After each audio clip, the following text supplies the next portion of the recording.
방송 특파원 보고 세계는 지금 시작합니다. 튀르키예 대선 결선 투표가 하루 앞으로 다가왔습니다. 지난 14일 1차 투표에서 에르도안 대통령이 득표율 1위를 기록했지만 과반을 획득하지 못하면서 결선 투표까지 가게 된 건데요. 지금 튀르키예 현지에 있는 KBS 글로벌 통신원을 연결해 보겠습니다. 이렘 통신원, 지금 나가 있는 곳은 어딘가요? 네, 저는 지금 이스탄불의 우스타르 광장에 나와 있습니다. 평소에 시민들의 휴식 기간이었지만 지금은 보시다시피 선거로 선거하고 있는 공간으로 바뀌었습니다. 대선 선거 캠프 부스가 마련되어 있고 선거 로고송도 계속 흘러나오고 있습니다. 두 대선 후보 지지자들은 막판 응원을 이어가고 있습니다. 그렇군요. 이번 1차 투표율이 사상 최고 수준이라고 들었습니다. 그만큼 사람들이 이번 대선에 관심이 높다는 뜻이겠죠? 맞습니다. 뉴스마다 지난 5월 14일 1차 투표율이 88.9%로 역대 가장 높았다고 보도하고 있습니다. 에르도안 대통령 지지자들은 과거에 학교도 못 가고 너무 못 살았는데 지금 에르도안 덕분에 지정하고 있다고 하고 있고요. 클리치다로글루 후보 측은 이번에야말로 정권이 바꿔야 된다. 새로운 인물이 보여야 된다고 지지를 호소하고 있습니다. 지난 5월 24일 튀르키예 앙카라에 위치한 대형 경기장. 군중이 환호를 보내는 대상은 대선 후보 에르도안 대통령입니다. Hep birlikte Türkiye yüzyılının etrafında kenetlenelim. Gelin ülkemizin önünde yeni bir dönemi birlikte açalım. 에르도안 대통령은 20년간 장기 집권하며 권위주의 체제를 구축했고 21세기 술탄이라는 별명답게 이번 선거를 통해 30년 장기 집권을 노리고 있습니다. 또 다른 유세 현장. 야당 후보 클루치다로울루가 등장합니다. 1차 투표에서 2위를 차지한 그는 경제 전문가 출신으로 비교적 차분한 정치 행보를 보여왔고 6개 야당의 합의로 단일 후보가 됐습니다. 85 milyonun Cumhurbaşkanı olacağım ve 85 milyonu kucaklayacağım. Söz veriyorum. 이번 대선의 주요 화두는 고질적인 경제난, 높은 물가 상승률과 화폐 가치 폭락으로 민생고가 늘어난 겁니다. 게다가 지난 2월 발생한 대지진에 대한 정부의 미흡한 대응으로 에르도안 정권이 심판을 받을 거란 전망이 우세했습니다. 실제로 대선 전 실시한 여론조사에서 야권 클루치다로울루 후보가 당선될 것으로 예측됐으나 1차 투표에선 정반대로 에르도안 후보가 유리한 고지를 선점한 채 결선 투표를 맞이하게 됐습니다. Milletimiz tercihini seçimin ikinci tura kalmasından yana yaptıysa onun da başımızın üstünde yeri var. 이러한 결과는 에르도안 대통령의 지지층이 워낙 두텁기 때문인 것으로 분석됩니다. 수니파 이슬람 기반의 민족주의를 구심점 삼아 장기 집권으로 쌓아 올린 지지층의 벽을 야권 후보가 넘지 못했다는 겁니다. Saat 8'de hala bekliyoruz. Sabah 7'de iş var ama ölümüne Tayyip Erdoğan seviyoruz. 제작진은 민심을 자세히 알아보기 위해 시민들이 자주 찾는 광장으로 향했습니다. 평소 시민들이 여가를 보내는 휴식처이지만 선거철에는 각 후보의 지지자들이 모여 민심의 향방을 읽는 데 도움이 됩니다. 이곳은 투 후보의 홍보 부스가 설치되어 있는 이스탄불 우스크다르 광장입니다. 결선 투표 약 일주일 남은 지금 양측 지지자들 모두 한 표라도 받기 위해서 열심히 응원을 하고 있는데요. 과연 일요일 날 누가 뽑힐지 저도 궁금해하고 있습니다. 시민들이 각 후보를 지지하는 이유는 뭘까? 먼저 에르도안 후보 지지자들의 생각을 들어봤습니다. Yani onunki gibi bir lider bir daha gelmez. Çok seviyoruz onu. Allah razı olsun ondan. Biz Tayyipçiyiz yani. Tayyip. Ölümüne, kanımızın son damlasına kadar Allah-u Teala canımız, ömrümüzden alsın, ona versin yani. O başımızdan eksik olmasın yani. İnşallah. 에르도안 지지자들의 충성도를 확인할 수 있었던 반면 클루치다로울루 후보의 지지자들은 튀르키예의 경제난과 현 정부의 난민 정책을 비판했습니다. Kendime gelecek şu an bir şey diyemem, göremiyorum. Asgari ücretle çalışsam araba sahibi bile olamam. Bundan 10 sene önce benim babam gayet rahat araba alırken ben bugün iPhone'a lüks gidiyorum. Bu hale getirdi ülkeyi. En büyük vaadi ülkedeki mülteci sorunu. Ben 10 kişi buradan çevirsem 7 tanesi mülteci. En büyük vaadi o. Ben o yüzden mesela Kılıçdaroğlu'nu seçiyorum. 최근 8년 사이 튀르키예에 들어온 난민 수는 급증했습니다. 결선 투표에서 역전을 노리며 클르치다로올로 후보는 반이민 정책을 택했습니다. 1차 투표 당시 3위를 했던 정당의 대표와 만나 이른바 반이민자 동맹을 결성한 겁니다. Buradan ilan ediyorum. Ben iktidara gelir gelmez tüm mültecileri evlerine göndereceğim. Nokta. 이에 맞서 에르도안 후보는 상대 후보의 핵심 지지층 쿠르드족의 부정적 이미지를 후보와 연계시키는 전략을 취했습니다. Bu PKK'larla beraber yürüyor. Benim milli ve yerli olan vatandaşım bunlara oy verir mi? 튀르키예의 민심이 누구의 손을 들어줄지 변화와 안정의 갈림길에 선 튀르키예의 선택을 전 세계가 주목하고 있습니다. Geçmişteki Nazi uygulamalar.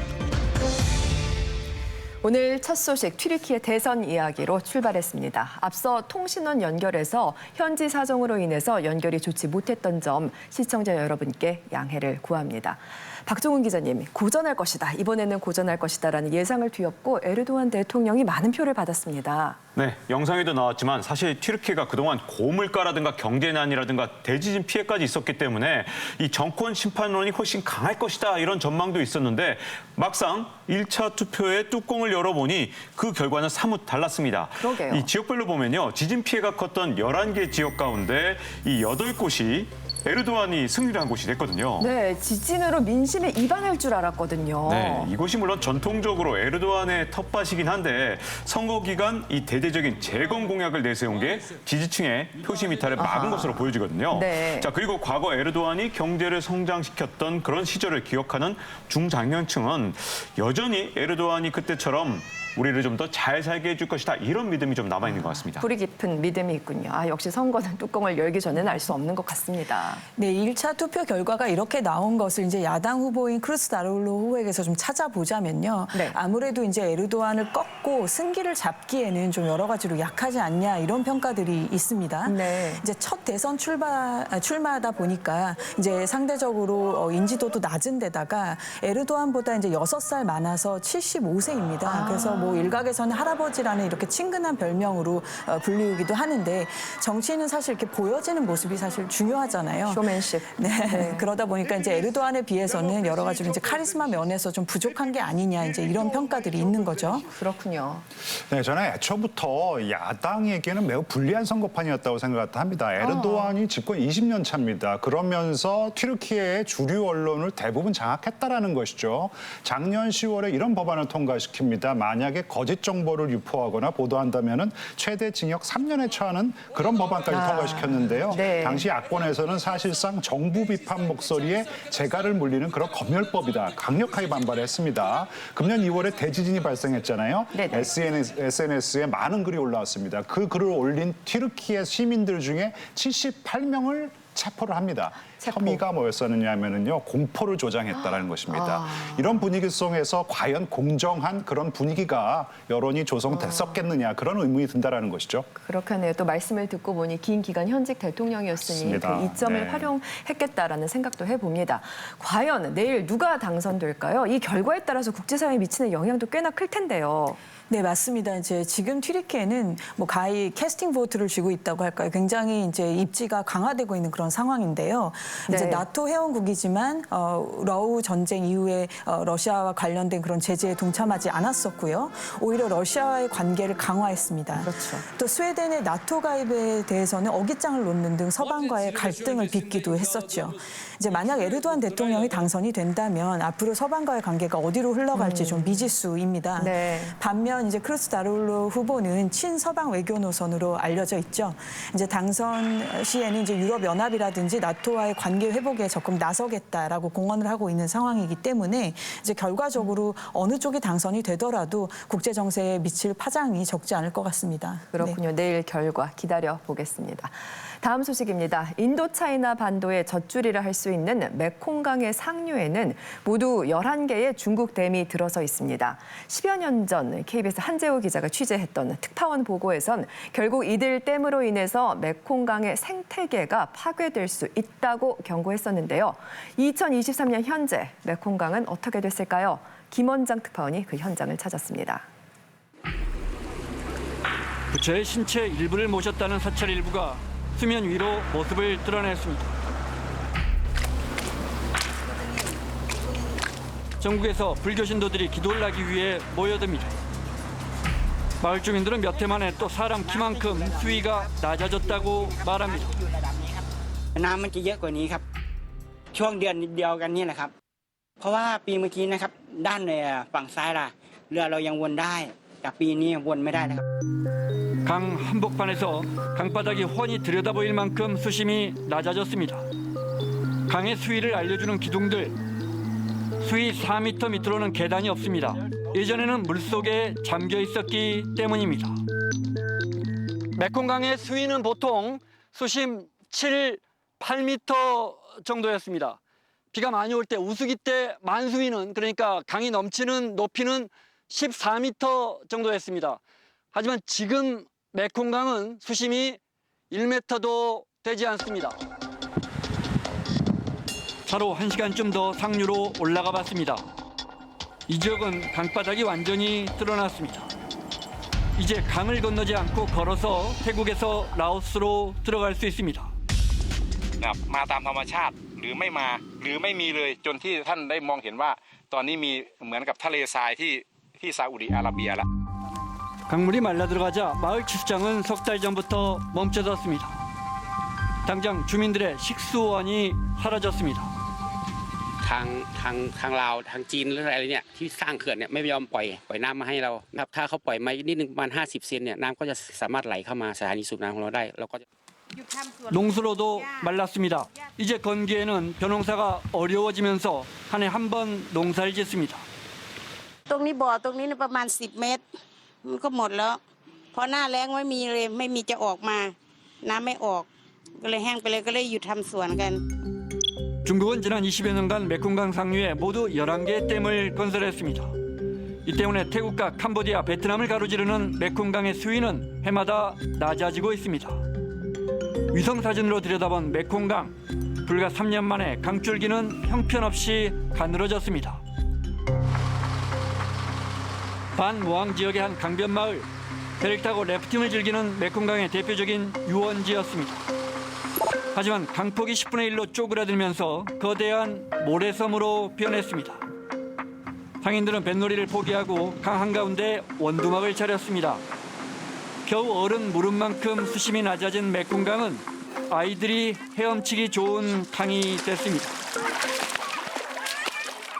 มันก็เกิดมาจากว่าเขื่อนจากประเทศจีนที่เขาจะปล่อยน้ำมาเวลาไหนชาวบ้านก็ไม่รู้ 강폭이 좁아지면서 곳곳에서 집안이 침하되고 강둑이 무너져 내립니다. 며칠 전에 쓰러진 망고 나무에 아직 망고가 주렁주렁 열려 있습니다. 역사를 기록하기 전부터 메콩강은 인도차이나 반도를 관통해서 곡식들을 살찌우고 또 주변 6개 나라의 문명을 만들어 왔습니다. 그래서 강들의 어머니라 불렸던 메콩강은 하지만 지금은 천천히 말라 들어가고 있습니다. 오랜 세월 물속에 잠겨 있다 모습을 드러낸 바위들. 과거 강물이 어디까지 차 있었는지 흔적이 새겨져 있습니다. 수중과 수상 생태계는 빠르게 변하고 있습니다. 16 กรกฎาคม ปี 2562 วันที่เขื่อนชัยบุรีเปิดทำการ วันนั้นระดับน้ำที่เคยสูงในฤดูน้ำเต็มฝั่งระดับน้ำ 5-6 เมตรนี่หายไปเลย 근처에서 물고기를 잡아 돌아오는 마을 주민을 만났습니다. 양동이에는 손가락만한 물고기들만 잔뜩 들어 있습니다. ปีละ100,000 กว่าหรือ 200,000 จับปลาได้เยอะมากเลยบางครั้งก็ไม่ ไม่ได้เลยแต่ละวันขึ้นฉีดยางบ้างแล้วก็ไปหาตีผึ้งบ้างอย่างเงี้ยเป็นหลักก็คนทั่วไปก็ไปหาร่อนทอง 주민들은 오늘 또 혹시나 하는 마음에 빈 그물을 들어올립니다. 강 길이 4,300km의 메콩강에는 최소 10여 개의 댐이 추가로 건설될 예정입니다. 메콩강은 계속 말라 들어가고 강을 따라 수천 년을 살아온 수백만 주민들의 마음도 타들어갑니다. 메콩강 중류 반무항에서 김원장입니다. 네, 강이 정말 사막이 되어 버렸네요. 강중 하류 주변국들의 고민이 정말 클 수밖에 없겠습니다.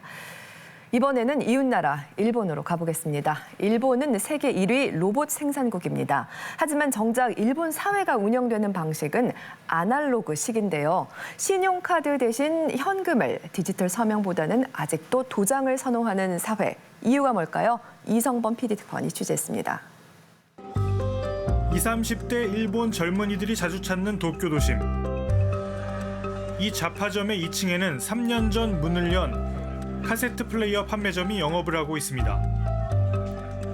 주로 70년대부터 90년대 사이에 출시된 아날로그식 카세트 플레이어와 카세트 테이프를 판매하고 있습니다. ラジカセはだいたい1月10台から20台ぐらい、テープについては1月1000本ぐらい売れます。 한국에서 오래전 사라진 카세트 플레이어가 아직도 팔리는 이유가 무엇일까? よりどころを求める部分でこの昭和とか昔のものを求める方が多いんじゃないかと感じます。 일본에서 도장을 만드는 마을로 유명한 야마나시현의 로쿠고초. 메이지 시대부터 도장을 제작해온 공방들이 자리 잡고 있습니다. 도장의 수요가 줄며 한때 100명 넘게 있던 도장 장인들도 절반 이하로 줄었습니다. 일본에서 도장은 본인 확인을 위한 중요한 수단의 하나입니다.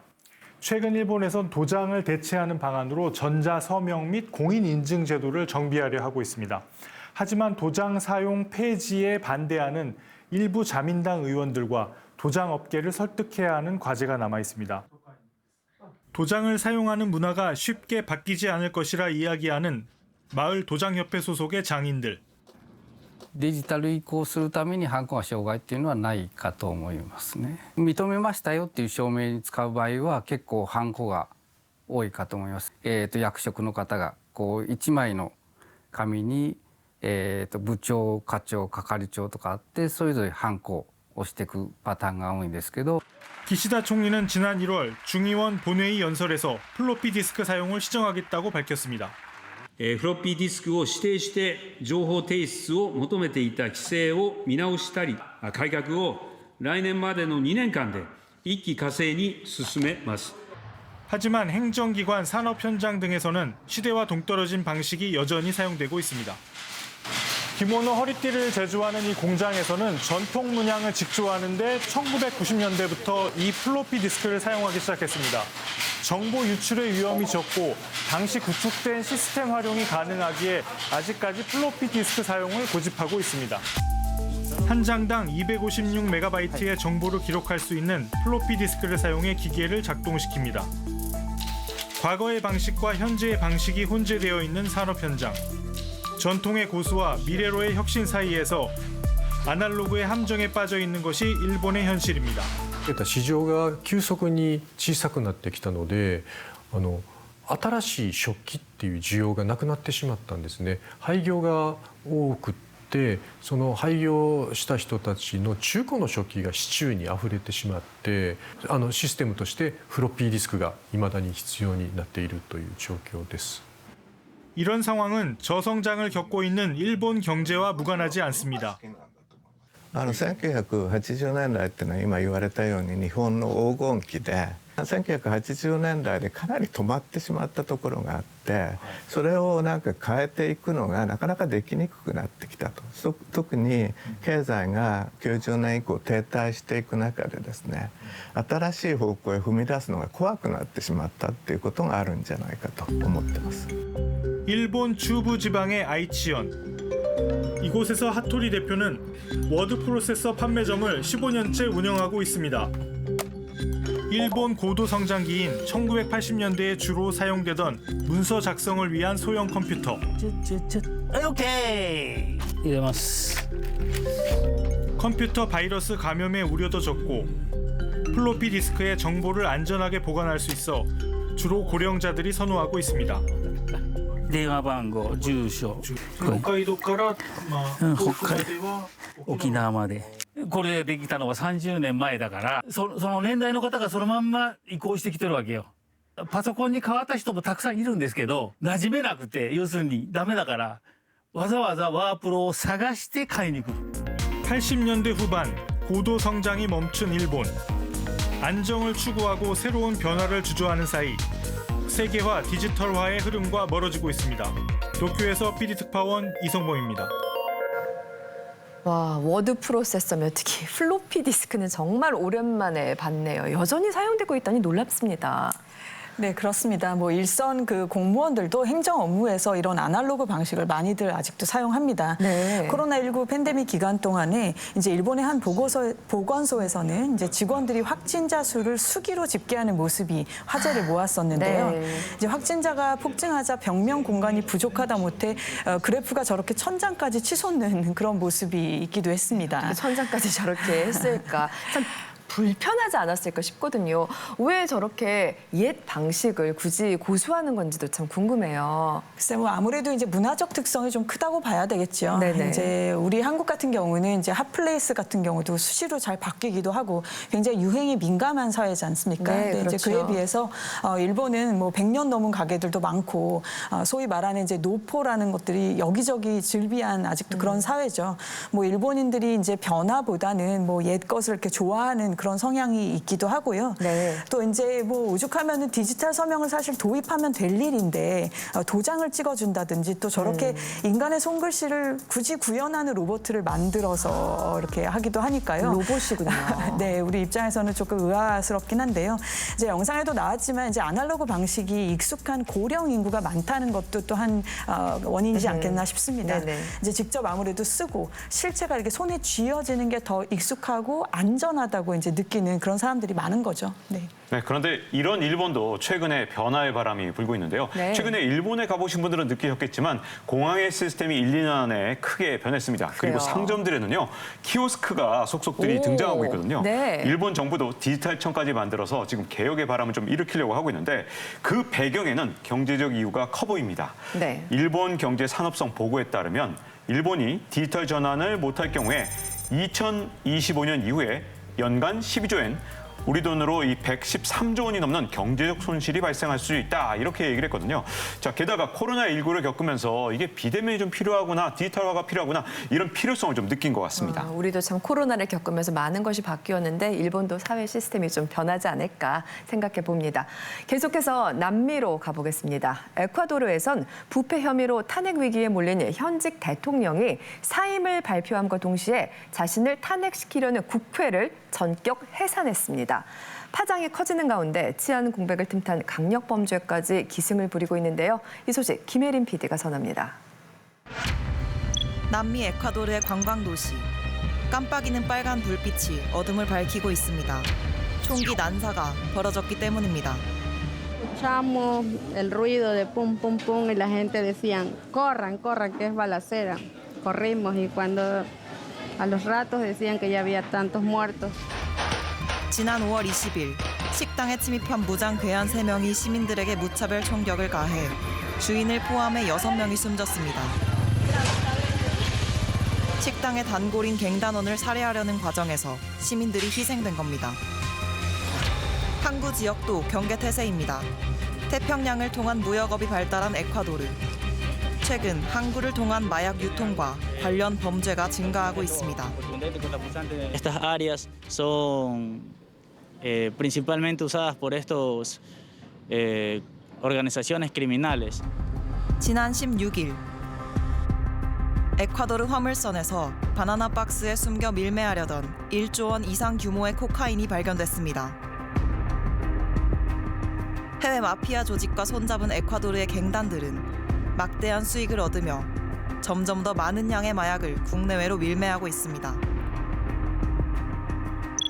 주로 콜롬비아나 페루산 마약을 옮겨 싣는 환적지 역할을 하면서 다국적 범죄 조직들의 근거지가 된 항구 도시들. tendencia al alza, lo cual se ha evidenciado en este año. 사태가 심각해지자 에콰도르 정부는 위험 지역의 비상사태를 선포하고 새벽 통행 금지 명령까지 내렸습니다. 하지만 신식 무기로 무장하고 민가에 숨어든 갱단을 제압하기는 쉽지 않다고 합니다. Las organizaciones, las bandas delictivas hoy en día se encuentran ya más armados que la propia policía mismo, ya que nuestro eje preventivo ellos no contamos con dotación o armas de largo alcance como sería un fusil. Tenemos lo que son pistolas.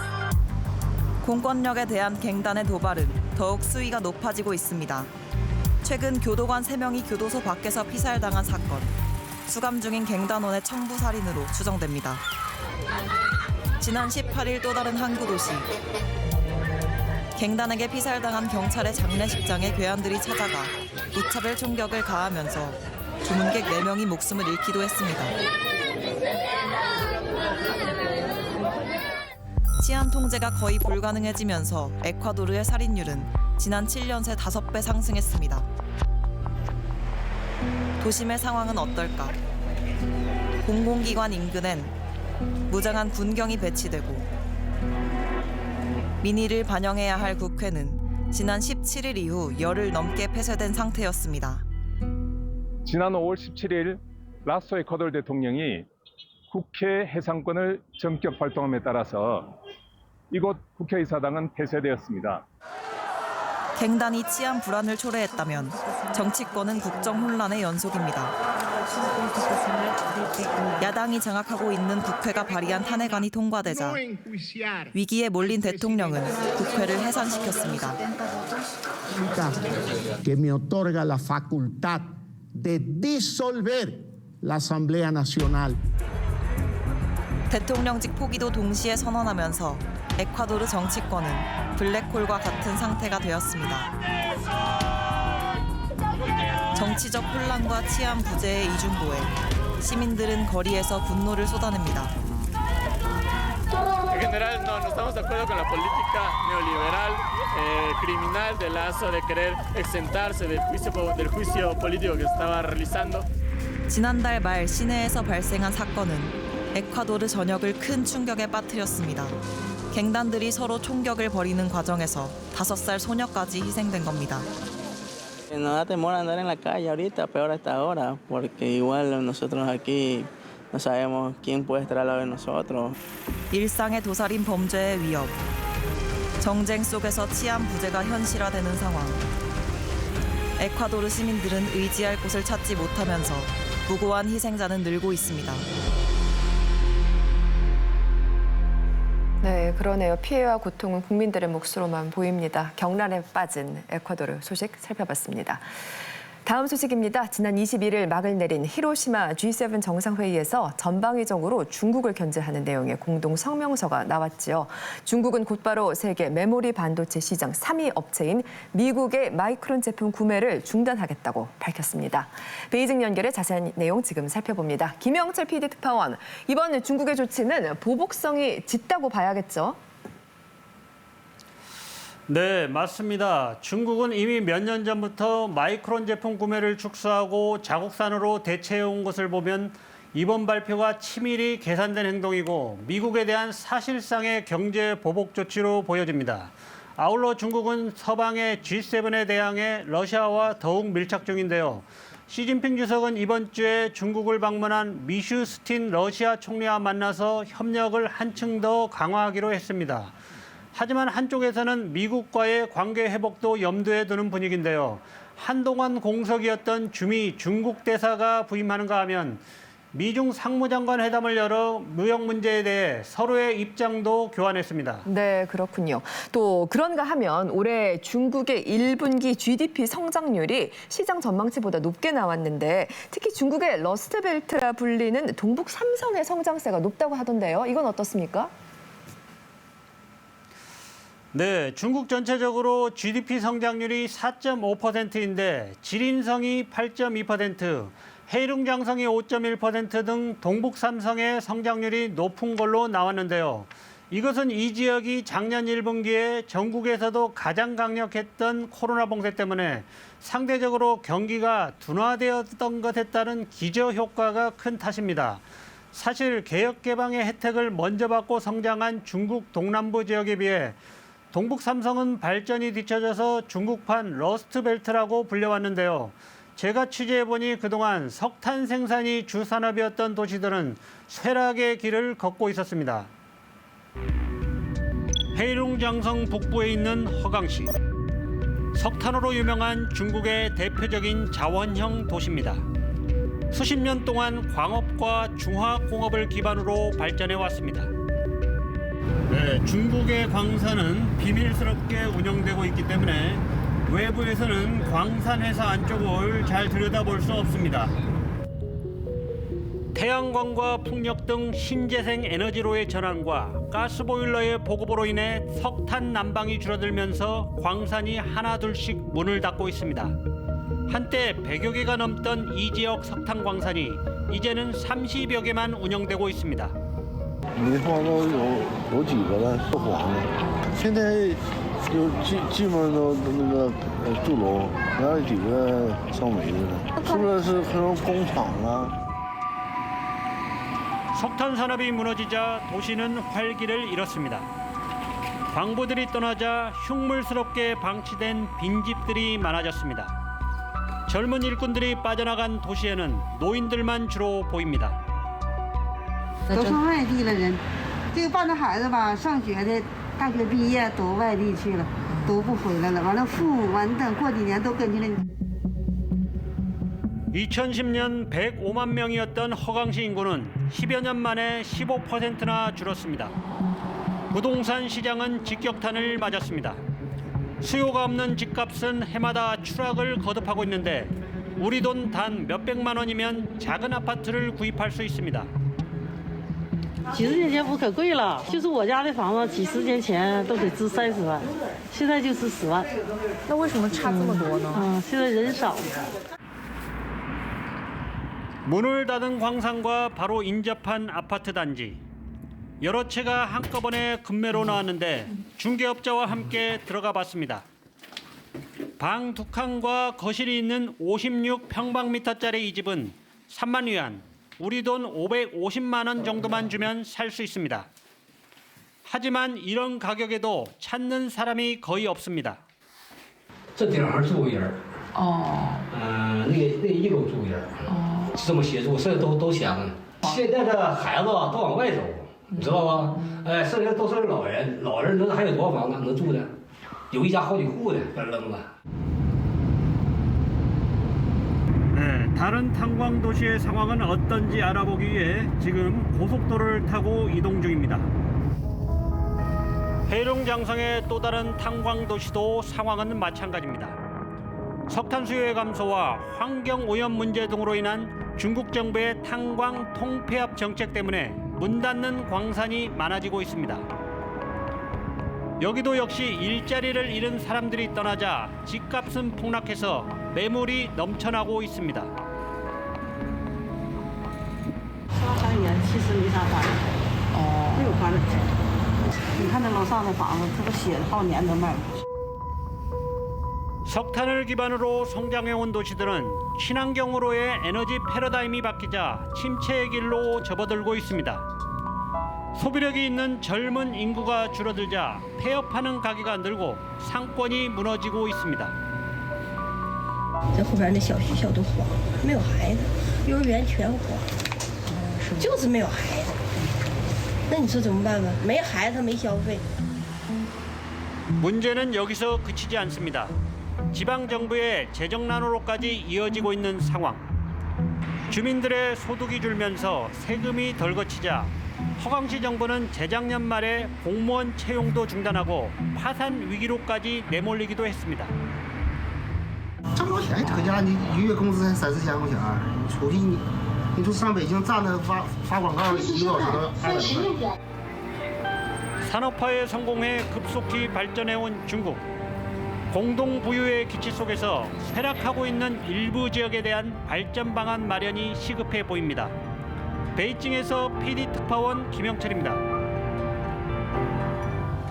네, 중국 러스트벨트의 현 주소를 살펴봤습니다. 그리고 앞서 특파원과 얘기를 나눴습니다마는 이번 G7 정상회의에서 대중 전략이 포함된 공동 성명서가 나왔지요. 김재준 교수님은 이 점 어떻게 보셨나요? 이번 공동 성명에서 나온 용어 중에요. 디리스킹이라는 용어에 주목을 해야 된다고 생각합니다. 그동안 미국과 서방에서 중국과의 관계에서 사용했던 용어는 디커플링이에요. 맞아요. 결별을 하겠다라는 것이었거든요. 그래서 신냉전이라는 표현까지 나왔던 것인데요. 그게 디리스킹으로 바뀌고 있다는 것이죠. 핵심은 결국 중국과의 관계에서 위험 요소를 관리해가자, 그리고 완급 조절을 하겠다는 것입니다. 일단 유럽 국가들이 중국과 경제 협력이 매우 필요한 상황이고요. 미국조차도 작년이죠. 2022년 중국과의 교역량이 역대 최고치를 기록했다는 것입니다. 그러니까 결국 중국과의 관계에 있어서 리스크 관리는 하겠다. 하지만 실속은 차리겠다. 이런 의미로 해석되고 있습니다.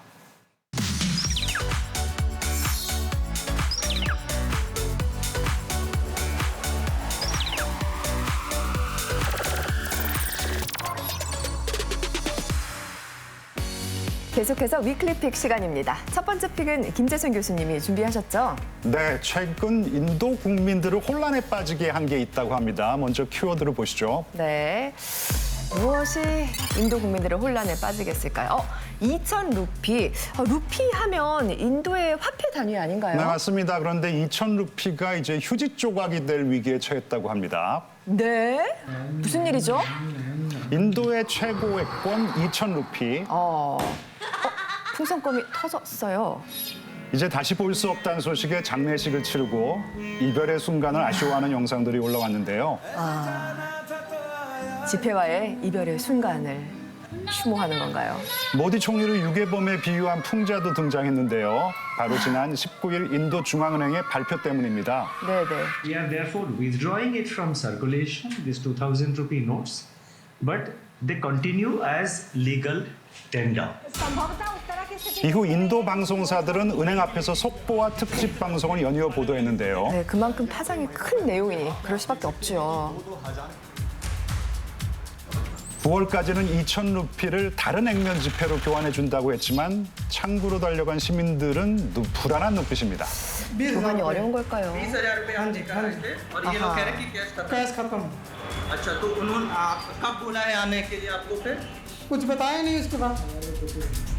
2,000 루피가 언제 무용지물이 될지 모르는 상황입니다. 꽁꽁 숨어있던 2,000 루피들이 모습을 드러내고 있습니다. 저렇게 정말 타이어 등에 꽁꽁 숨겨놓았던 지폐 더미들이 나오는군요. 왜 갑자기 2,000 루피 유통을 중단시킨다는 겁니까? 이게 2016년에 발행이 됐는데 그러니까 7년 만에 지금 화폐 유통을 중단하겠다는 것입니다. 인도 중앙은행에서 설명을 내놨어요. 이게 오염되거나 낡은 화폐를 줄이자. 이런 어떤 깨끗한 지폐 정책의 일환이라고 설명하고 있지만 시민들 입장에서는 쉽게 납득하기 어렵다는 것이죠. 그렇게 말입니다. 왜냐하면 새 지폐로 교환해도 되는 거잖아요. 네, 그래서 일각에서는요. 내년 5월 인도에서 총선을 앞두고 불법 정치 자금을 근절하기 위해서 이러는 게 아니냐 이런 얘기도 나오는데 이게 좀 일리가 있는 게 사실 모디 정부에선 전례가 있습니다. 2016년에 그때 당시엔 주위의 보궐선거를 앞두고요. 불법 자산을 불이 뽑겠다면서 500루피와 1000루피를 폐지했었는데 근데 문제는요. 당시 폐지를 불과 시행 몇 시간 앞두고 기습 발표를 한 겁니다. 몇 시간 앞두고 그런 중대 발표를요? 엄청 놀랐겠죠. 그래서 야밤부터 돈을 교환하려는 인파가 은행에 몰리는 등 정말 대혼란이 발생을 했었는데 심지어 이 평생 모은 돈이 휴지 조각이 됐다는 그 쇼크를 받아갖고 이 숨지거나 스스로 목숨을 끊는 이들까지 속출했었습니다. 사람들이 얼마나 놀랐겠습니까? 걱정이네요. 혹시나 이번에도 또 그런 대혼란이 발생하지 않을지. 이번에는 기간을 조금 넉넉하게 줬어요. 그래서 그때와 같은 혼란은 발생하지 않을 것 같고요. 하지만 쇼핑몰, 특히 주유소에 사람들이 엄청 몰리고 있다고 합니다. 그리고 보석과 명품과 같은 고급 품목. 이런 물건을 사려고 지금 2,000 루피를 가지고 막 달려가고 있다는 것이죠. 사용해버리려고. 맞습니다. 한 명품시계 판매업자에 의하면요, 정부가 이런 사실을 갖다가 발표하고 난 다음에 2,000 루피를 가지고 매장을 방문하는 손님 숫자가 한 70% 정도 늘었다 그런 상황입니다. 네, 일종의 고가품 사재기로 이어지는 것도 같습니다. 계속해서 두 번째 픽은 박정훈 기자님이 준비하셨죠? 네, 요즘에 일본 사회를 뒤흔든 범죄가 있는데요. 먼저 키워드부터 보시죠. 네. 네, 키워드가 바로 어둠의 아르바이트입니다. 좋은 것 같진 않아요. 네, 과연 어떤 내용인지 먼저 영상으로 만나보시죠. 네. 일본. 네, 지난 8일 긴자의 한 명품 시계 매장에서 복면을 쓴 무리가 목격이 됐습니다. 뭐죠? 강도? 네, 이들의 정체가 바로 강도단이었는데요. 이게 지금 실제 상황인 거잖아요. 영화가 네. 아니고. 맞습니다. 1억 원 상당의 시계들을 훔쳐 달아났지만 이 범행 당일에 검거가 됐고요. 진술 과정에서 서로 처음 만나서 강도를 저질렀다. 이렇게 자백을 했습니다. 이런 범죄를 처음 만난 사람과 저질렀다고요? 네, 이렇게 SNS 모집 공고를 통해서 고용이 되니까 그리고 범행을 저지르는 일, 이런 것을 어둠의 알바라고 하는데 네. 최근 일본 곳곳에서는 이런 사건이 아주 빈번하게 발생하고 있습니다. 思い当たる節が全くなくて怖いですね。 자, 이게 바로 어둠의 알바 모집 공고입니다. 네네. 뭐라고 써있나요? 인생 역전을 원하는 분. 5일 만에 우리 돈 950만 원을 준다. 네, 이런 묻지마식 범죄가 10대, 20대 사이에서 확산되면서 일본 사회에서 이 불안감을 안겨주고 있습니다. 저런 식으로 모집 글을 통해서 사람들을 모집하나 봅니다. 그런데 저런 범죄에 10대나 20대들이 가담하고 있다고 하니까 이문정 교수님 너무 놀라운 일인데요. 네, 그러게 말입니다. 저도 사실 이런 보도들 보고 굉장히 놀랐었는데요. 아무래도 이제 SNS를 많이 사용하거나 그리고 접근이 쉬운 그런 젊은 층이 타깃인 것 같습니다. 그렇군요. 특히 이제 20대의 경우에는 코로나19 이후에 이 문을 닫는 업체들이 너무 늘어나면서 구직난이 이어지는 데다가 아르바이트조차도 구하기가 힘들다 보니까 심지어 이제 무료 급식소에서 이렇게 끼니를 해결하는 청년들조차 굉장히 급증할 정도였었다라고 합니다. 네. 그런 상황이다 보니 이제 고수입 유혹에 혹하는 경우가 많아진 것 같은데요. 이에 비해서 이제 10대들은 경우가 좀 다른데요. 네. 이제 일본의 한 전직 형사의 증언에 따르면 이제 어둠의 알바 이 유혹에 빠진 10대들 중에서는 본인들이 하는 일이 범죄인 줄 알면서도 본인들은 알아도. 소년법의 적용을 받으니까 처벌받지 않을 거라고 생각을 해서 가담한 경우들도 있었다라고 합니다. 그럼 계산과 함께 가담했다니 또 놀랍습니다. 네, 더 큰 문제는요. 이 범죄를 기획한 몸통을 잡기가 진짜 힘들다는 건데요. 알바생을 붙잡는다 하더라도 문제는 텔레그램이나 SNS로 이렇게 소통을 하다 보니까 네. 이게 뭐 일망타진을 한다든가 실체를 분석한다든가 이게 진짜 쉽지 않고요. 네. 또 모집책 그리고 상부가 의논하는 조정력 등이 복잡한 구조로 설계가 되어 있기 때문에 예. 그야말로 소탕이 쉽지 않은 거죠. 게다가 진짜 악랄한 게 이 알바생이 이 범죄라는 것을 깨닫고 좀 빠지려 그런다 하더라도 모집을 하는 동안 알게 된 이 어떤 개인 정보 같은 걸 악용을 한다든가 범죄 행각을 이 주변 사람들한테 알리겠다 이렇게 협박을 하고 있기 때문에 빠져나가지 못하게 정말 올가매 있는 거죠. 정말 무서운 세상이고 참 흉흉한 사건들이 많이 발생하네요. 오늘 생방송 특파원 보고 세계는 지금에서 준비한 소식은 여기까지입니다. 함께해 주신 여러분 고맙습니다.